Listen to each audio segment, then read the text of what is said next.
Hey, what's up all you addicts out there? Welcome to the Addicted Fishing Podcast. And today we have a couple more special guests in the studio today. You guys want to introduce yourselves? Absolutely, yeah. I'm Scott Call with Brad's, and this is my son, JT. Yep, my name is JT. I'm with Brad's as well. And we really appreciate you guys having us on today. Yeah, it's cool. I'm excited. Thank you very much. I kind of wanted to bring we've been doing this thing where we bring guests in a little bit more. So let us know if you guys like that on the podcast. Comment below if you guys want to see more guests, because we'd like to bring in a lot of our partners. And who would you like to see in the podcast? Northwest centric. Come on, Probably prettier ones than us, I would guess, but yeah. And don't say something like we're already going to get like unattainable guests, like they're going to be commenting below. Like, first guy who says Trump or something, it's like, probably not going to happen. Okay. Yeah, not going to happen. Yeah, we'll have a presidential debate right here. Open it up. Anyway, so any addicts updates? Anything going on? Man, not really. This week's just been another week of we've had some good weather. We've had some decent fishing. Still looking for that giant mammoth run at Coho. Are you still looking for that, or did you go find it? I found a few. Yeah, but not a giant mammoth run. No. The mammoth run is definitely not. Chinook's still good though. Still catching a lot of Chinooks. Got some real nice sea lice Chinooks last few days. You guys been out doing any fishing? Not a lot of salmon fishing, but spent a lot of time in the warehouse. Yeah, we're getting set for show season, so it's busy time for us. Actually went out and did a little bit of albacore fishing, and that was a lot of fun. That was a kick.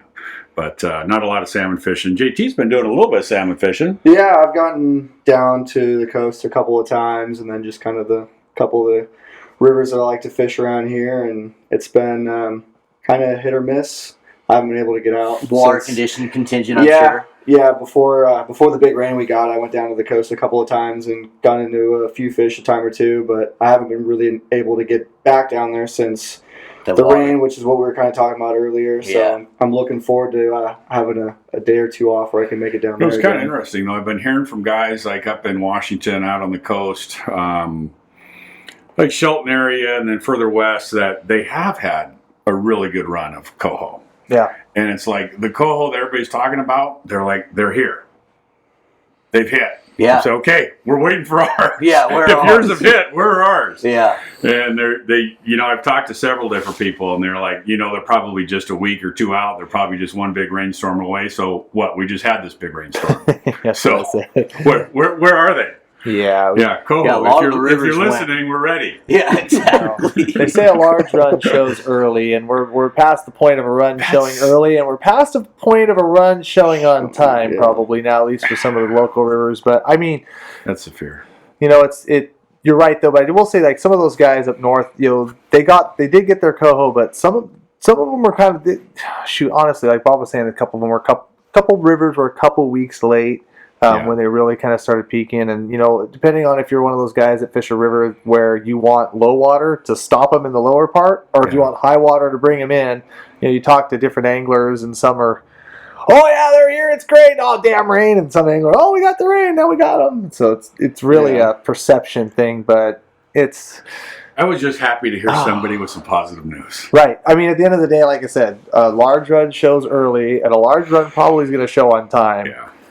And we've had more than enough water, coho. So it's just maybe they just got lost out in the ocean. It's interesting because during the buoy tent season, and then even before that, it sounded like you guys were mopping up. No, June, July out in the ocean was incredible, and it was the coated wire tags that were coming in were showing that they were our lower southwest ocean, and then they're just gone. It's so either way, it's going to be the mystery, and it'll be interesting to see how everything shakes up this year. That's all I got to say. If this run doesn't materialize, let's be honest, no heads are going to roll anywhere, but nothing's going to happen. Nothing's going to happen at all. There's no accountability anyway. Exactly. No, we all hope that the steelhead show up. Yeah, well, which after all, good steelhead run usually comes right after a terrible coho run too, right? Oh, wait a second. Damn it. Not that. No. So yeah, it'll be interesting. But really, who is accountable? You don't have an accountability in your job, do you? You go out and you don't get fish for anybody, there's no accountability, right? Your clients come back the next day and say, yeah, it's fish again. I got skunked. Let's do it again. No, that's the thing. Yeah, they don't really do that. There's very few jobs where there's no accountability. The reason why I know that is because a lot of those guys that do that, like, they don't last long. No, they flush out. Yeah, that's weird. They go away. These people at the heads that are controlling this, Yeah, the No. accountability is just not. Yeah. Kind of funny how many fewer guide stickers I've been seeing on the river in the last couple of years Oh, yeah. compared to 2014 where you could. No, Pretty much see, just they throw weren't out there in anything. 2014. I was going to be a guy. they in were there. 2014. They were there the year and 2 and 3 years after that, and now they've whittled away for sure. Yeah. Yeah, I mean, there's only like 575 like guides now in the state of Washington, where that number was.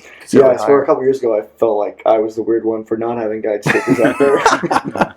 Well, I mean, shoot, everybody One knew how of to the troll. few. Everybody knew how to troll. Buoy 10, and everybody knew how to troll a super bait. So shoot, what else did you need? Yeah, right. I mean, really, Exactly. It was so easy. Yeah, it was so easy. What was it, like Fish in a barrel. 70,000 fish going over Bonneville in a day? Oh yeah, I think that's what I was saying. yeah. I mean, And like I said, I remember My going out word. multiple times, dropping in and having triples, and just like all the time. we were having races between our boats, like who's going to limit faster. We on this were, two-fish I limit. And it's remember. like I got 8. Like, well, Mark, I mean, you just- remember that summer down on the old Plunket Oh, Beach yeah. when Incredible. we had 12 rods out there and you could literally see like the bottom 2 go off and then the middle 2 and you can just see like Flows on up the beach. Brad's the Wobblers. freaking herd of That's fish right. moving upriver. Oh, it was And then unreal. before you know it, you and your posse of 4 out of there and it's like 7:30 in the morning. Yeah.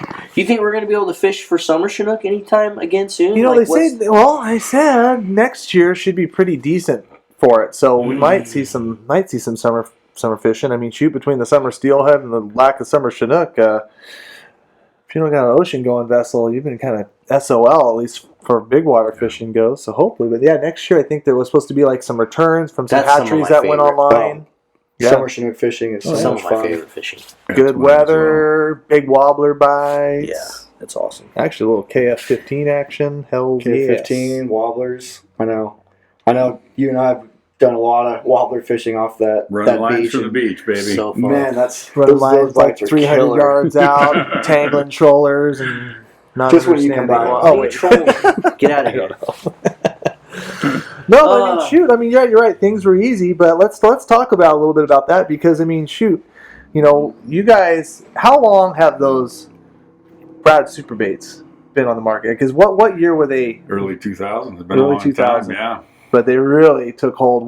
Probably on those big Chinook years out here. Yeah. Yeah. At 2012, least on 2013. this side of the river. I mean, Yeah. when you start getting up into like the Tri-Cities and the eastern part of Washington, I feel like they kind of kicked off over there huge before they kicked off over here, and then it was that big Chinook year that then They certainly did for the fall kind of fish. got out for the fall fish at least. Yeah. Yeah. TJ Hester and those guys fishing that up there, and then word kind of traveled and came back this way. And in fact, you're probably one of the first ones in the area to even fish those. Dude, it's so funny because like Dad Sullivan and those, we used to Tuta fish together, like some things in those years back, and he was telling me one day about the skateboards and the super Yeah. baits, and you got to try this, and I just literally was looking, I'm like, you are. Then like literally 2 years later, TJ's, dude, you gotta try it. You gotta try it. You got a lot of fish. You got target rich environment. Give it a shot. Yeah. That at that point in time, we were still getting out 4 hours before the tide to fight for your anchor spot and do all that freaking nonsense. I can't remember how many 2:00 in the morning Oh. launches I've done just to Oh. get my spot yeah. in my lane so And I then could I would watch go my in there little. and beat him. Yeah, and then Marlon would be there in the spot beating me because I schooled him the day before. And then there's You no know. tide, and everybody's anchored over Right. everybody else, and it's a mess. Oh no, just totally Do ridiculousness. you remember when Jeff had to just leave his anchor because he got so embarrassed because he tried to drop it like a million times and then he dropped it on the dude's line? Yeah. He just said, I'm out. Peace. Enjoy the Take He it. anchor. just left, dude. Yeah, but I mean, let's be honest. But ever since that started trickling down here, and then Yeah. finally he convinced me to run it, and it was just like, oh my God, I don't have to go out and anchor 3 hours for the tide. I could show up 9 o'clock. Sounds good. That's just right. jump Cover in, some ground, cover not the wait for the fish, ground, not rod on hook. Wait jump for, into the fray. Doesn't Yeah. matter. Catch them just as good as that, if not way better. And yeah, lo and behold, here we are. I think we killed them all because there ain't much coming back now. Yeah, it's been actually an interesting year. Things that kind of, for a couple years there, it bounced over to the 3.5 spinner thing and that. And then this year was a real bounce back for the super baits, Yeah, which is great to see. especially like offshore and A lot of down it. down in the estuary. Yes. Yeah. And it was, what's interesting is there weren't a lot of people talking about it, but there are a lot of people fishing it. Oh man. No, it was going down, and I'll tell you what, there was even days we like did a couple addicted lives with them. Oh, I was gonna say, I mean, yeah, out in the ocean, but then even like in the river, a couple days, like when especially when they close Chinook, it's like I'm just gonna try to target coho. I'm not gonna try to gag these things. We're gonna get Chinook incidental catch. I don't want to use anchovy, so we were just running little minis on 360s at like 12 on the counters in 50 feet of water. And they work too good. Yeah. They work too good. Right. They were just still banging Chinook like crazy. Couldn't keep off them. They wouldn't leave them alone. No, I know we were getting calls from guys saying, "Hey, can you just FedEx some down here? Need them right away, but don't say anything." Yeah. I need 24 pink magics now. Yeah. Oh, if you man. don't mind throwing in a couple sardines, that would work too. But, yeah. Yeah. And it was crazy. Like I said, back in early June, and TJ and I went out there and, you come down, fish a couple days. We're like, let's play this game. I'm just going to run the bait routine. We're going to run the super bait routine. And guess what? We caught more fish with the super baits at least about time, but we did get more wilds that day. So maybe the wild fish really like them too. No, I'm kidding. No, I know that's total BS, but you know what I mean. But we caught plenty of fish. My hands didn't get dirty. Yeah. The key is keep them busy, and they're keeping you busy. They do. And like I said, it's been a great advent to like I said, our fisheries and whatnot. I mean, there's the opportunity to not use bait. It's pretty cool too when a client can get on the boat, kind of see the routine a little bit, and there's definitely there's a lot of tricks and a lot of stuff we do when it comes to scent, when it comes to how we're rigging them, and there's stuff we won't divulge here. Yeah. But what I'm saying, there's just a lot to it. But for an angler that can go on the boat, understand a little bit about troll speed, understand a little bit about what's going on with the skateboards, and then running a super bait just filled with some good old classic bumblebee tuna. Yeah. And game on. Yeah. They're in it. They might not catch 20, but they could catch 10. It's So without cool. giving up too many secrets, let me ask you this. We get quite a few questions from people up in Puget Sound that say, hey, we're not fishing in the rivers. We're fishing here in Puget Sound. Can you give us some tips on scent?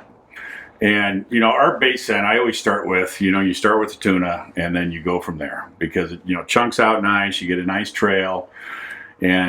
But quite often people will say, I need something different than they're fishing in the river. It's not the garlic thing. It's not, it's not the prawn thing.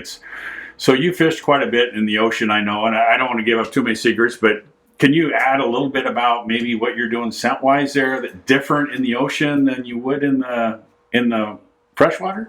So nothing too crazy because, honestly, until the episode we filmed with TJ, he's just like, nope, we're using tuna. I'm like, fine, we'll do it your way. Yeah. Doing it your way. And guess what? So we're damn good. I would usually just buy a pound of anchovies and just crush the anchovy up and put it in there. And that's what I've heard most people are doing in the ocean.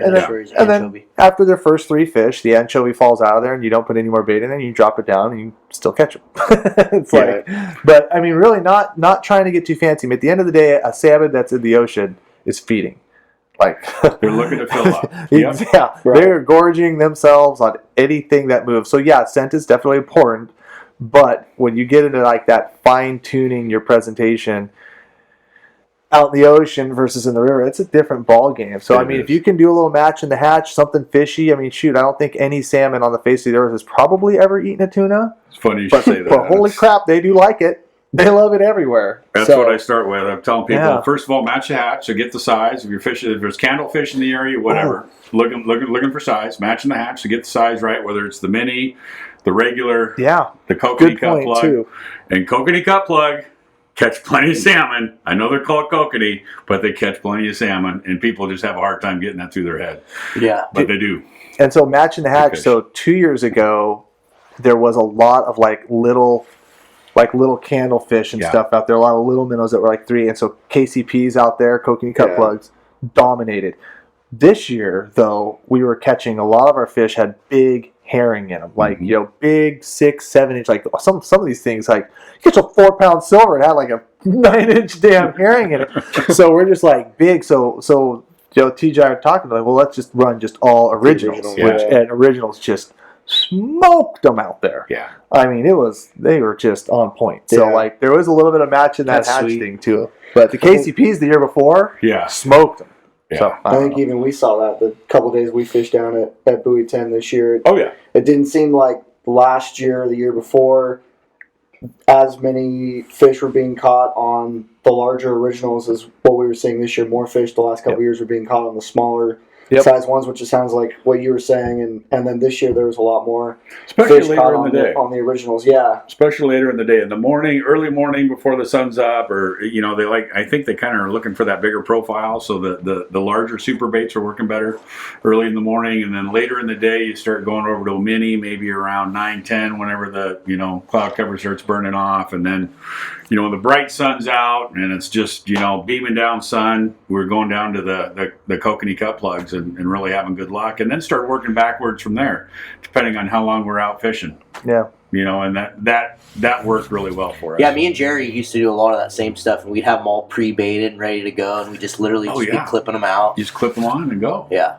Yeah. It worked. It's nice and easy. It's just so funny how for something that pretty much presents the same, a very similar spin between all the sizes, that there'll just be the days where they just want one size versus the other. It's crazy to me. It's ridiculous. Especially out in the ocean. And like I said, I think that's where that kind of came to fruition. A few years ago at that KCP was playing with it. Oh my gosh. Yep. Just cool. So tool in the tool belt, basically. So other than the super baits, what else does Brad's make? What else do you guys? My favorite. What else do you guys do? Come on. Go ahead. Killer fish. Oh yeah. Yeah. The killer fish. They run pretty true. Yeah. Yeah. I know. The killer fish, the banana plug fishery in the area.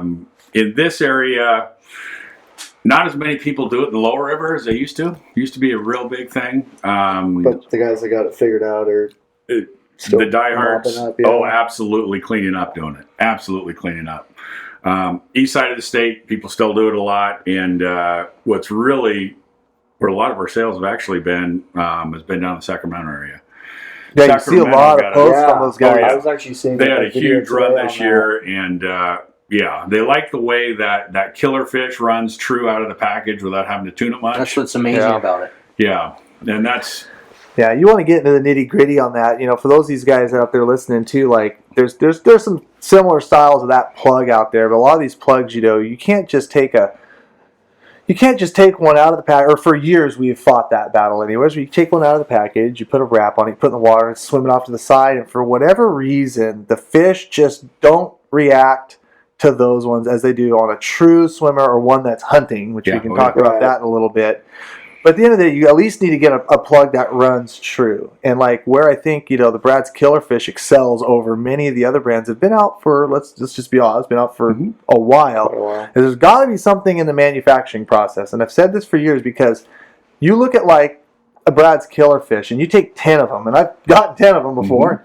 The mold on like KF 1415, like the welds look the same, the bulge, the bubble like in the back, it looks the same. And you take some of the competitors, you take 10 of them, you look at them, and you with the naked eye, you can see that the weld is different. And so, you will have good working plugs in that other brand, but I don't think you have the consistency that Brad's does, because I've had more what we call workers come out of those Brad's packages. And I remember when Brad gave me the first ones, like years and years ago, try these. And I'm like, like typical dumbass, not willing to look at anything guide. Yeah, I'll throw them in the box. Slow day, put one out, bang. What? And you play that process. It's gotta be a fluke, right? That's got to be a fluke. And then you do it 5 times, and then you do it over a season, and then you do it over years. Over years, and you're like, okay, there's something there. Like, you got to put a lot of time. It can't be just one day and one fish. No. But over time and over years, like that Brad's Killerfish plug compared to there's nothing. I don't think there's anything better. Yeah, I'll say that. I've got other plugs that are 25 years old. Well, every guy's got a pile of plugs that don't fish, right? Yeah, the garage sale plugs. Yeah, exactly. Garage sale plugs, and every guy's got them. And that's one thing that we've seen is the pile of non-fishable plugs is shrunk down a lot with the product. So, we're really happy with that. It's been a really good product for us. The paint jobs on them have, I think, really stand out. That's what a lot of people comment about too. Not just the consistency in the make and the manufacture of the plug, but the actual paint job. All of them are hand painted. Many of them several layers of paint, and that's what people really, really appreciate are the colors, and we appreciate it too from our You got manufacturers. new ones coming out? We do. We have some new ones that came out this year that we introduced down in the Sacramento area in particular. That double glow nose, so it's got glow on the front and glow on the back, has just been off the hook. It's Just chrome bodied, glow. and they've just been whacking them. Yeah, just loving it. In fact, sold out of them. got a big batch in and went like that. No kidding. Yeah, couldn't keep them on the shelves long enough. So That's cool. yeah. But yeah, in addition to that, we've got the wigglers, which you fish quite a bit. In fact, I think you were out fishing some wigglers today. Yep. Had a decent day with them. For what we did, for what we put into it, and for what I've been seeing in the river, I thought we had a great day with them. Yeah. we got 3 or 4 silvers, casts and plugs, and obviously, we do a lot of twitching, and that's been the craze. But right now, where I'm fishing, the coho, they just ain't there. They're not kegged up. You can't dissect a run. You got to cover ground fast, and so you're like just drifting down the river at like just the natural drift. Retrieve, retrieve. And you can work water much faster with. I'll say it. You can work water much faster with a wiggler than you can. Now there's, like I said, there's time and place for everything. Yeah. But right now, where I'm at, the fish I'm seeing and what I'm having to do to get them, it's been a wiggler show all season. Yeah. What's your color? That's my color. Yep. I don't know the number. So today, honestly, I like the little red ones with the black herringbone. Uh-huh. But the one with the green with the dots, fire, black dots. yeah, the green and the black dots. That one caught 2, and then a fire tiger, just a green Fire Tiger's obviously stand by. Yeah, fire tiger. So I guess today it was all green plugs, but like I said, it's small sample size, but definitely, the little green dot bugger. It's ugly a one. flat. Yeah, it's a flat color. It's flat. It dominates though. It's Yeah. so when it's real sunny out, it doesn't have that. It's just kind of more muted. So it's funny too it because I draws don't fish to it. fish like all my rods with that color either. But I always have one out, and man, like I said, the guy pitching it, I got to, and he's good. He's a good fisherman, making the right cast, making long casts. You know, like you want to have good wiggler fishermen. They need to cast as far and as long as they can. Get that plug diving down into those fish as long as they can. Get a good sweep with the plug. Right. And have you ever thought about making one that dives deeper? Yeah. I mean the mag dives deeper. And we'll be fishing the mag actually next week. Okay. We're going to go up to the mouth of the and they're having pretty good success with the mags up there. So remember, it always used to be a mag show and mouth of the and all these river names. Yeah. I'm just gonna have to bleep them It's all funny out. how history repeats and this stuff's coming back. Right. Well, beads, right?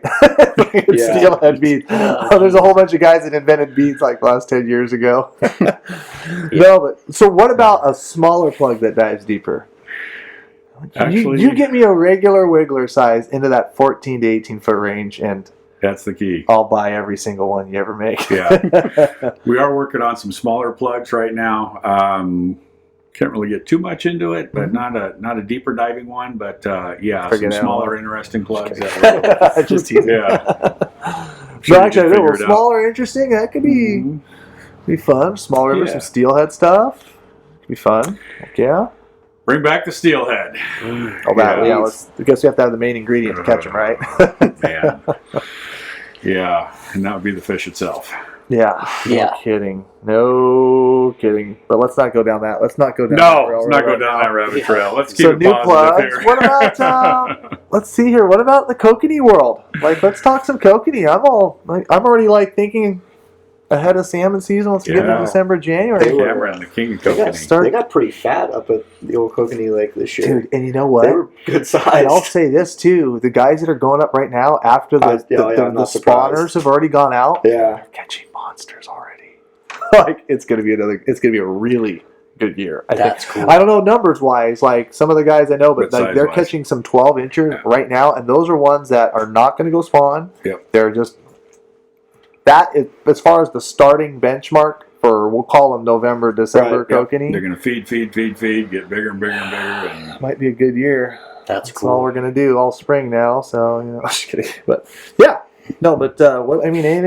Kokanee Dodgers, kokanee cut plugs, absolute standby. Yep. You guys, and both those in combination have been working really well. We've had some really good days. Actually, took both those over to Eastern Washington and spent some time with a pro staff of ours, Benita Galland, and on Lake Coeur d'Alene. Mm-hmm. And she had hers set up on one side and said, I'm just going to fish this on this side. And it wasn't probably 2 hours. So we had 2 rod endorsement each. And I was fishing cut plug on one, had another bait on another, and then she had 2 other baits. And a couple hours into it, next thing you know, they're all 4 kokanee cut plugs, all 4 on the Dodgers. And that gold diver down and the Mexican hat were just on See, fire. I don't think I've ever gotten thrown the Mexican hat's new for this year. I don't think I've gotten to thrown that one up at our local lake. But that's the salmon one. Yeah, no kidding. That's a official salmon one too. It really is. Dude, that's a River salmon. one. Yep. Yep. That gold diver down is. Yeah. Which is gold diver now? Is just straight gold, right? No, or it's gold with the red scale. It's gold with a white and. White. I'm colorblind, but it's literally colorblind. But I think it's red on the back. I think or is so. it like or orangish? It's more orange. Orangish red. Yeah. Okay. Yeah. I'll hand him a wiggler and say, "Look at this orange wiggler." He says, "No, it's red." So no, it's orange. No, it's red. My whole family will say, "Yeah, it's red." I'm like, "No, it's orange." Like, "No, Dad, really, seriously." It's go, red. "All right, Whatever color this is, it's awesome. right, it works. All I know is it works. This is the one I want. So fortunately, we got more people in our warehouse that are not colorblind, so we get the right colors out. But I am the one that is colorblind. Yeah. So how long has Brad's been around? Like, when did it start? And Great story. About 20 years ago, Brad and his wife started tying sturgeon leaders by hand. And he would have a 5-gallon bucket sitting there in their living room, and they would just tie, put the hook on, tie, put the hook on, until they filled the whole 5-gallon bucket.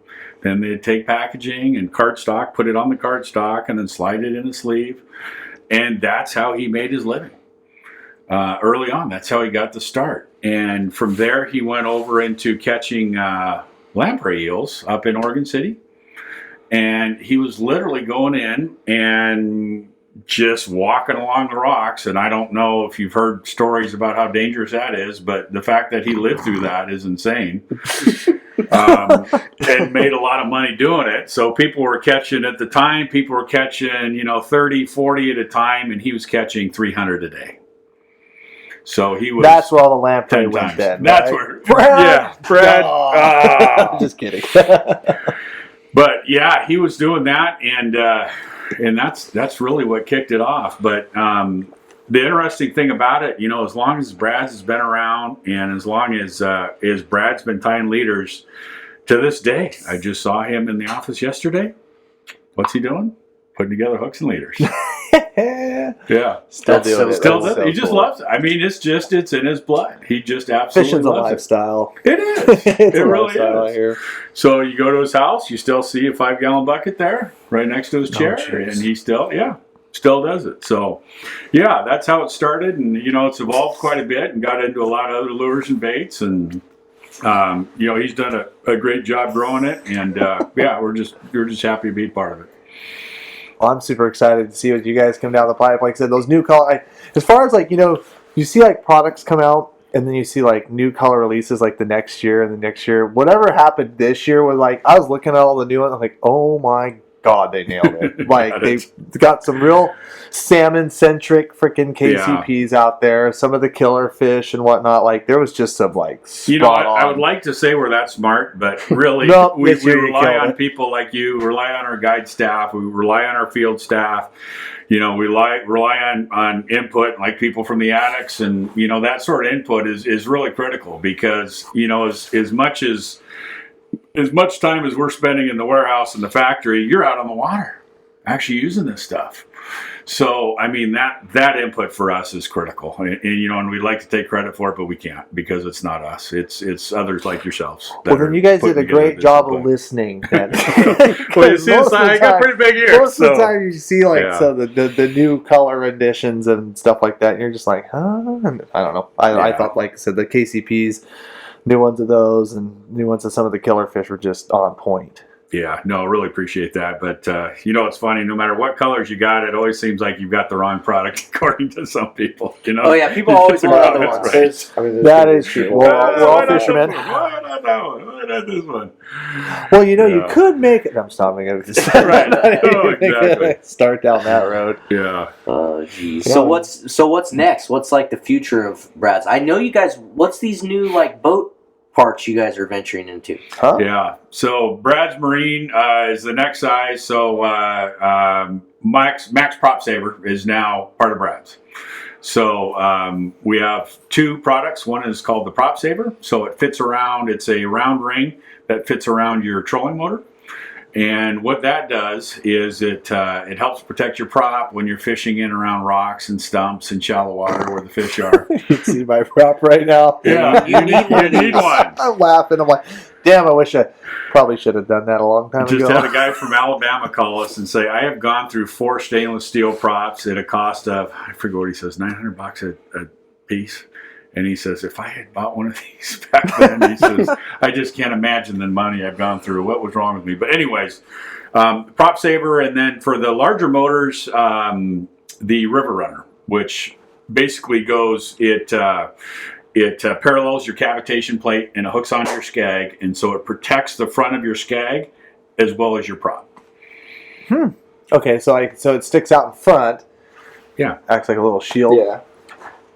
Like fins, I guess that would, so the water obviously can still run through it. So you've got your cavitation plate right here, and then you've got your skag that comes down at an angle, and then your prop. Mm-hmm. So this hooks it bolts onto the cavitation, or onto your skag, and then it parallels the cavitation underneath. plate. Oh, okay. Yeah. That thing. Yeah. Yep. Oh, for right those guys on YouTube. Yeah. Those guys that are checking it out, that's it right there. So I could have definitely used that during the Lower Columbia River sturgeon season this year, because the bottom of my lower unit is really nice and shiny now. Yes. We had to pull some moves, but we were catching it's not too late. We were catching we some can help fish. You. Definitely need something like that for sure. Yeah. And the nice thing about it, too, is it helps you pull out of the hole a little bit quicker. Really? Okay. Yeah, a little more extra plane in there. Yep.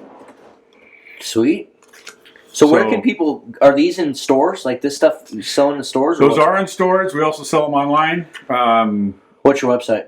PropSaver.com. PropSaver.com. Perfect. Yep. That's easy. Max Prop Saver. Whoever came up with that website URL, shout out to you, dude. You know marketing. Yeah. All these companies that have these websites, they're like, go to www.this-this. I knew this was coming. I knew this was coming. And then you got to multiply by 55 and add a URL on the end. .com, .org, .us, .net. It's almost as confusing as www.addicted.fishing. Fishing. Wait, what?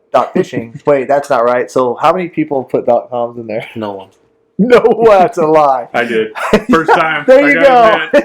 Guilty. 25% of the sample size right now. Well, I did it too. So 50% of the whole sample Good thing size. I have the other website too.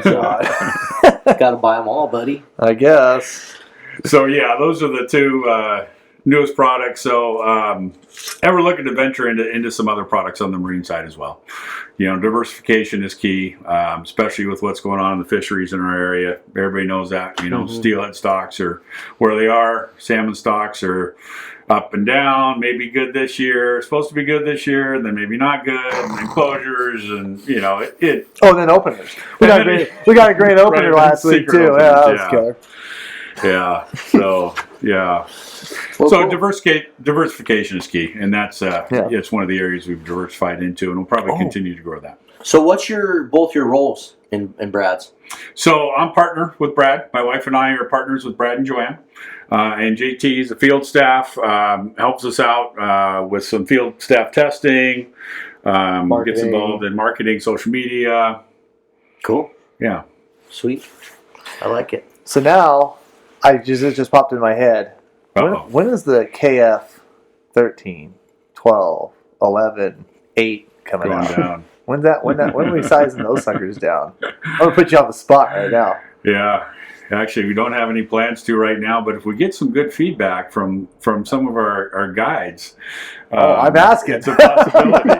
I don't know where the number would lie in there. All you guys watching on YouTube, yeah, would you or like if to you're see in a our podcast, KF13? comment. There we go. If you want to see 12. one of these, let's drop the comments below. If you guys want to see them downsize the Yeah, we killerfish. can certainly Downsize scale into it some down. trout, Yeah. some steelhead. I We mean, not that honestly it's haven't steelhead. had a lot of demand for it, but that's what Brad's is built on. It's built on demand. It's built on listening to KF11. customers, listening to guides, listening to our pro staff. building it up. KF11 that functions and has as many worker percentages as the KF14. No kidding. Be killer. Maybe we're onto something. I don't know. Yeah. Just paid for the podcast right here. Exactly. No kidding. Well, shoot. I mean, like you said, you asked the guys on YouTube and the guys commenting. I mean, yeah, what about other products? I mean, shoot, if there's anything else that people out there conjured up, as far as maybe a size change, a different, color change or whatever, throw it out there. Throw it out there, some please. ideas. Yeah, we are working on some different products, and some will be handing over to you here shortly to test and see what you think. And always fun testing. That is some of the funnest stuff to do. Yeah. But, Always got to have the better mousetrap. you got to stay innovative. I mean, Exactly. you innovate or you die, right? I You 100% got to keep agree. moving. Yep, I've done the same thing with, I'm sure you guys have seen with Addicted. I mean, that's what I've, You have. I've You've blown it up. Yeah. you have to keep like pivoting. Yep. Every time I go to Cam with a new idea, he's like, God. seriously, dude, we're already doing this, Right. and that, and you want to add this? Like, really, bro? You know what? In business, there is no staying stagnant. Yeah. You're either growing or you're decreasing. Yep. It's virtually impossible to stay exactly the same. Yep. So you're doing one or the other. So you're making a business choice to grow Addicted. Yeah. We're making a business choice to grow Brad's. Yeah. It's Same been thing. fun. You really can't stagnate. So you've got to innovate. You've got to keep going. And, social media and things are changing. How long have you been doing this here? 10 years this year. There you go. So you guys were innovative. You're cutting edge right there. 10 years ago, putting this out there 10 years ago, this sort of format. Oh, you're talking how long we've been podcasting? Yeah. I thought you meant how long we've been doing Addicted. No, Addicted's been 10. yeah. How long have you been podcasting? 2 years 2 now? years. Yeah, 2 years. Yeah. Yeah. But it's taken off. How many subscribers, how many downloads did you say you had last week? Last month, we had 8,700 downloads. It's awesome. Yeah. That's pretty sweet. Yeah. See, doing the same thing.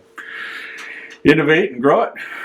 Yeah, That's where you got to do it. Well, So, no- yeah, we're continuing to do the same. Yeah, well, and I was going to say and add to it the ability to bring in guests like us, and then some of the other people that I've been telling you I've been listening to your guys' podcast since they came out, and just kind of getting the input of a lot of other influential people in the industry, and then kind of being able to just listen to what other people's thoughts are about what's going on, And that's what's fun and about it. current events and stuff like that, And stuff it's that's guys relevant. like you that have texted me and been like, dude, why are you not recording more podcasts? Like, record podcasts. Because, like, God. I say we did 8,700 downloads in 1 month. I think we only put 2 podcasts. 2 podcasts out. So now we're trying to, we put out, Clint just said 1. We put out one podcast. Okay, well, So we're trying to I do, thought the number was a little low. 1 a week now because people don't- want it. No, Yeah. stop saying that right now because it seems like every time we say that, then we just stop putting out podcasts. Dude, we're coming in before now. We got a plan. We've established. and then we get called out on that too. It's like, damn it. Yeah. No. Clint, you're writing down this plan? They got a plan. Yeah, he's got a he's the Clint's man got a with pen. He's ready. Yeah. Yeah. He's ready. Well, cool. Well, we appreciate you guys coming in. We got a live And- feed. Yeah, Yeah, thanks for we having gotta us. we gotta cut over to the live feed. But before I do, you guys, we launched a whole bunch of new apparel on our website, addicted.fishing. No.com, Look what I started. www.addicted.fishing. I'm going to say that all the time now just because you said that. Go to our website. All these jackets that you guys comment on in every single one of our videos saying you want one, we just launched them on the site. We launched them live, and now our poor friend Mike doesn't get to go fishing tomorrow because he's already got 47 orders, and we didn't even tell people that it went live.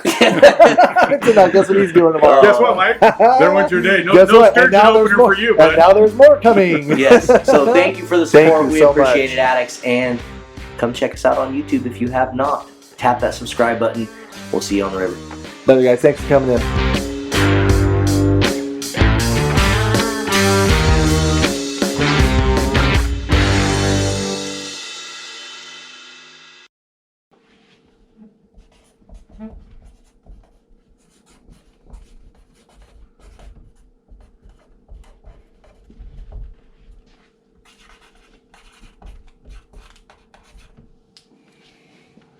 All right, baby. Fish approved.